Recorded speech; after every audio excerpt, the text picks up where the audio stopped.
এই যে একটা মেয়ে নিজেকে শেষ করে দিতেছে, কেন দিচ্ছে? আমরা বাবা মা সব কিছু ছাড়া একটা হাজব্যান্ডের ঘরে যাই, হ্যাঁ, আমাদের সর্বস্ব দিয়ে আমরা একটা সংসার সাজাই, বাচ্চাদের বড় করি, হ্যাঁ।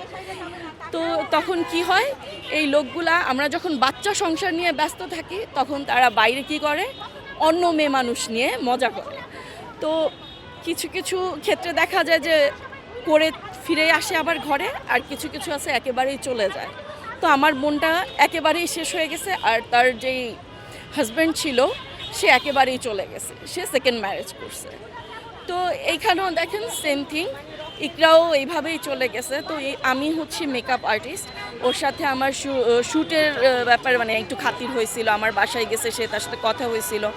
আর আলভির যেই ঘটনাগুলো এগুলো আমরা আগে থেকেই জানতাম। আর হ্যাঁ, তার সাথে কথা বললে বোঝা যাইতো সে যে মেন্টালি, হ্যাঁ, অনেক ট্রমাটাইড, এটা বোঝা যাইতো।